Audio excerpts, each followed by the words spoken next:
একজন মা তিনি চিন্তা করেছেন, আমি নারী হিসাবে আমার কর্মক্ষেত্র ভিন্ন ভিন্ন। প্রথমে আমার সন্তানদেরকে আমি ধারণ করেছি, আদরে যত্নে ভালোবাসায় বুকের দুধ দিয়েছি।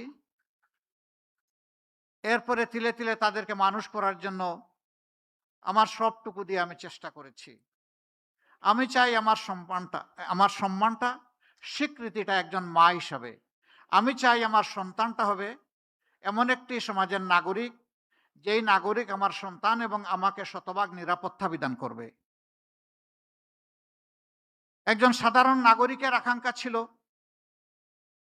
কোনো অশুভ শক্তি যদি তার অধিকারের উপরে হাত দেয়,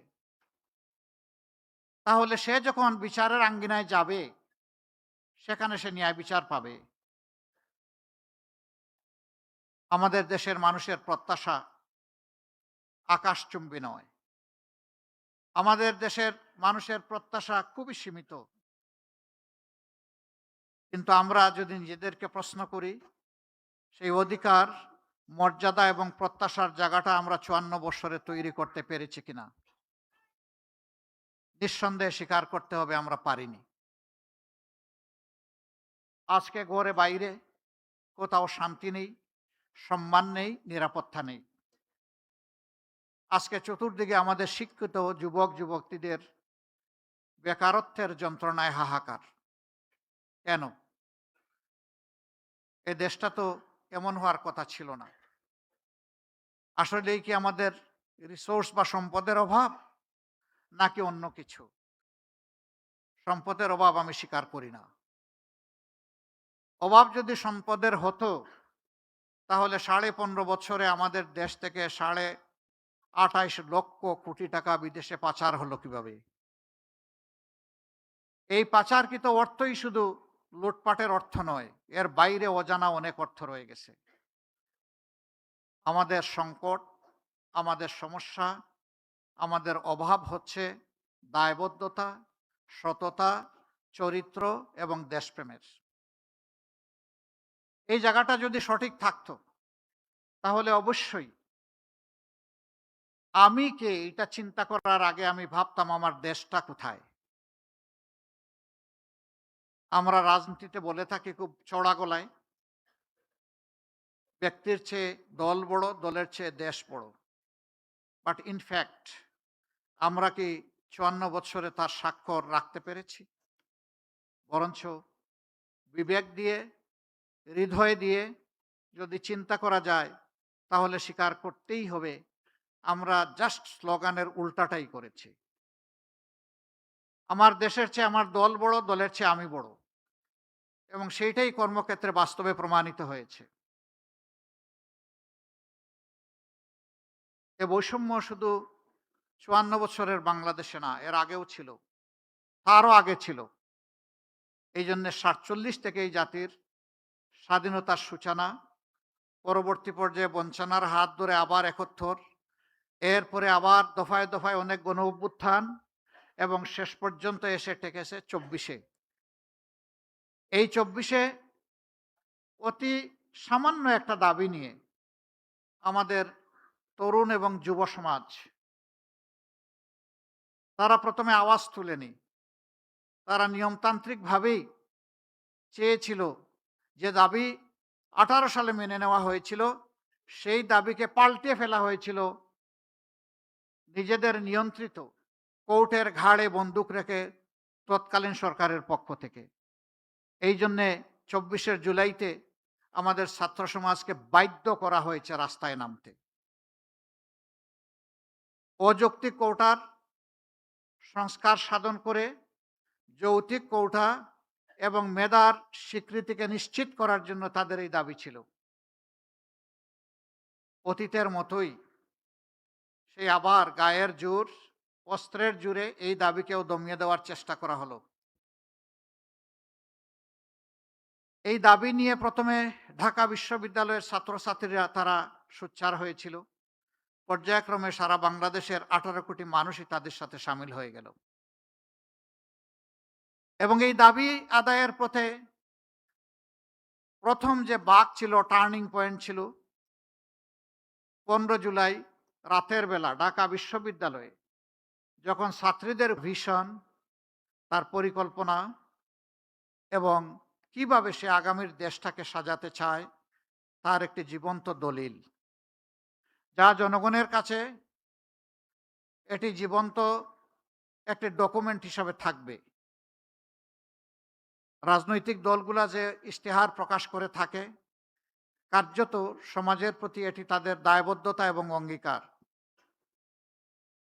৫ বৎসর যদি জনগণ তাদেরকে দেশ পরিচালনার সুযোগ দেয়, তাহলে জনগণের অধিকার রয়েছে ইশতেহারের প্রত্যেকটি পয়েন্ট দিন, সপ্তাহ, মাস এবং বৎসর গুণে ওই দলের কাছ থেকে আদায় করে নেওয়া, বুঝে নেওয়া। এটা জনগণের অধিকার। আমরা সেই অধিকারটাই তুলে দিতে আজকে এখানে দাঁড়িয়েছি। আমরা এমন একটা বাংলাদেশ গড়তে চাই, যে বাংলাদেশের প্রত্যাশা আমি বিভিন্ন শ্রেণী পেশার মানুষজন যাদের কথা বললাম, তারা যেটা প্রত্যাশা করেন। দুঃখের বিষয়, আমরা ১৫.৫ বৎসর তৎকালীন সকল বিরোধী দল, এদেশের সুশীল সমাজ, সাংবাদিক মহল, আলেম ওলামা, কেউ নিপীড়নের হাত থেকে রক্ষা পাননি। আমরা মজলুম ছিলাম। কিন্তু ৫ আগস্টের পর অনেকেই অতীতের স্মৃতি মনে হয় যেন আমরা ভুলে গেছি। আমরা যদি স্মরণ রাখতাম, তাহলে জুলাই যোদ্ধাদেরকে আমরা কলিজার ভিতর থেকে আমরা তাদেরকে সম্মান করতাম, ভালোবাসতাম। তাদের আকাঙ্ক্ষাকে ধারণ করতাম, কনসিভ করতাম। আর তাদের আকাঙ্ক্ষা বাস্তবায়নে নিজেরা অঙ্গীকারবদ্ধ হয়ে এগিয়ে আসতাম। হ্যাঁ, কেউ এসেছি, কেউ আসতে পারেনি। কেউ এসেছি পরিচ্ছন্ন একটি বাংলাদেশ গড়ার অঙ্গীকার নিয়ে, নতুন একটি বাংলাদেশ গড়ার অঙ্গীকার নিয়ে। যে পথে বাংলাদেশ চলছে, সেই পথ থেকে বাংলাদেশকে রাজপথে, রাজনীতির রাজপথে উঠানোর অঙ্গীকার নিয়ে। আবার এ সময়ের ভিতরেই কেউ কেউ নিজেদের ভাগ্য গড়ার জন্য লেগে গেছেন এবং নানাভাবে দেশের মানুষকে তারা কষ্ট দিচ্ছেন, যার সাক্ষী আপনারা সকল, যার সাক্ষী 18 কোটি মানুষ।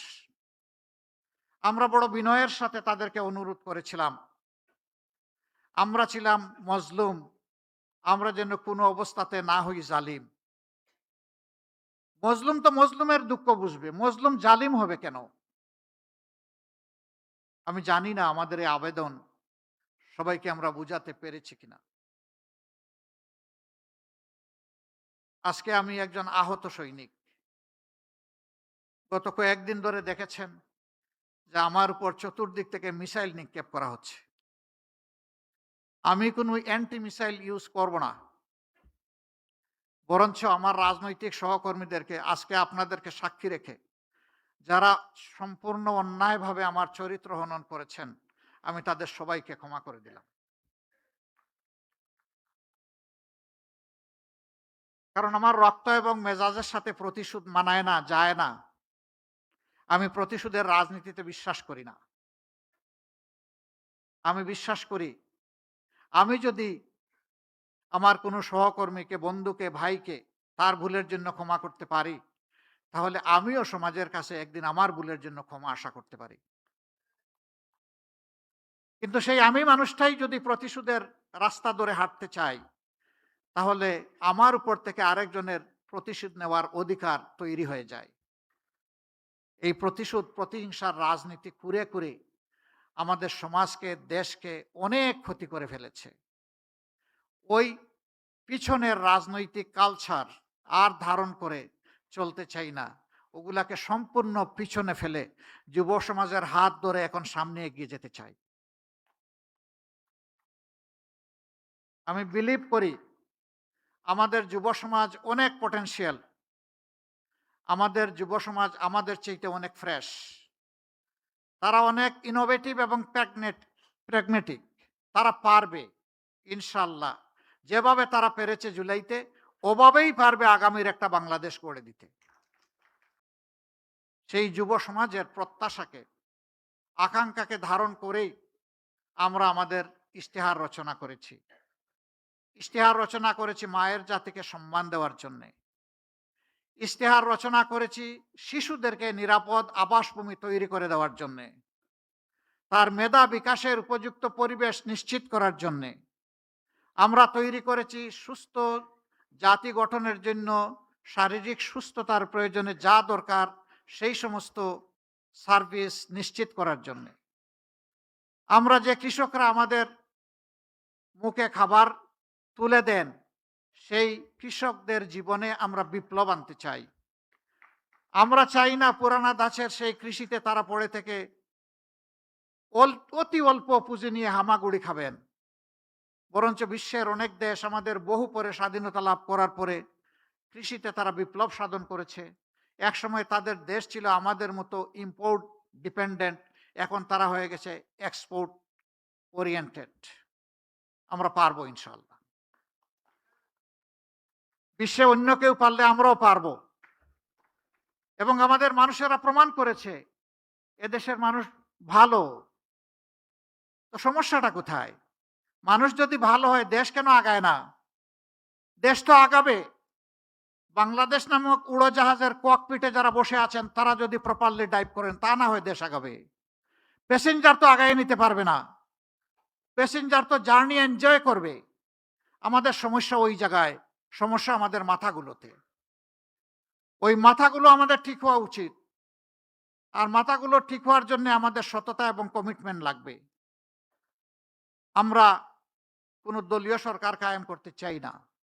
এই কয়েকদিন জনসভায় অত্যন্ত স্পষ্টভাবে জনগণকে বলেছি, আমি জামাতে ইসলামীর বিজয় চাই না, আমি 18 কোটি মানুষের বিজয় চাই। আমি কোনো গোষ্ঠ পরিবর্তনতে কোনো রাজনীতিতে বিশ্বাস করি না। আমি বিশ্বাস করি জনতার রাজনীতিতে, জনগণের রাজনীতিতে। এই জন্য আমাদের ইশতেহার তৈরিতে আমরা জনতার কাছে তাদের অভিপ্রায়, অভিমত, আকাঙ্ক্ষা এবং তাদের পরামর্শ আমরা চেয়েছি। এই ইশতেহার তৈরিতে বিপুল সংখ্যক মানুষ, লক্ষ লক্ষ মানুষ আমাদেরকে তাদের মত দিয়ে, পরামর্শ দিয়ে সহযোগিতা করেছেন। যারা ইশতেহার তৈরি করেছেন আর ইশতেহার তৈরিতে এইভাবে সহযোগিতা করেছেন, আজকের এই মুহূর্তে আমি তাদের সকলের প্রতি গভীর শ্রদ্ধা নিবেদন করছি। এই ইশতেহার হবে ইনশাআল্লাহ জনবান্ধব, ব্যবসা বান্ধব, শান্তি বান্ধব, শৃঙ্খলা বান্ধব। আমরা আমাদের ব্যবসার ক্ষেত্রে অবশ্যই প্রাইভেট ভেঞ্চারকে আমরা বেশি উৎসাহিত করব। এটা দেশি এবং বিদেশি। শিল্প মালিক যারা হবেন তাদেরকে আমরা সমাজের আইকন হিসাবে কবুল করব। আর এই মালিকেরা যারা লক্ষ লক্ষ শ্রমিককে চাকরি প্রোভাইড করেন, তারা কার্যত লক্ষ লক্ষ পরিবারের মুখে খাবার তুলে দেন। আমরা সেই শিল্পগুলোকে শিশুর মতো কুলে তুলে লালন করব ইনশাআল্লাহ। বিশেষ করে মহিলা শ্রমিক যারা থাকবেন, নারী শ্রমিক, তাদের জন্য কর্মঘণ্টার ব্যাপারে আমাদের একটা প্ল্যান আছে, আমরা বলেছি। পর্যায়ক্রমে সেটা ইনশাআল্লাহ বাস্তবায়িত হবে। এটা যখন বললাম, কারো কারো কপালে চিন্তার ভাঁজ, আর কেউ কারো কারো উল্লাস যে এই একটা ভালো পয়েন্ট পেয়েছি, এবার আর একটা মিসাইল মেরে দিব জামাতে ইসলামের উপর। হলো, দুটাই হলো।